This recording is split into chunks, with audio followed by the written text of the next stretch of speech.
रामचन्द्राय Janakraj Manoharrai मामकाभीक्षदाय महितमङ्गलं कोसलीशाय मन्दहासदासपोषणाय वासवादिविनुतसर्वर्तिमङ्गलम्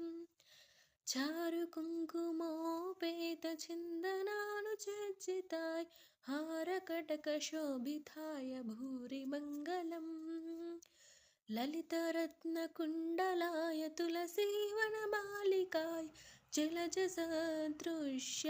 Devi Mangalam देवकीसुपुत्राय देवदेवोत्तमाय भावजा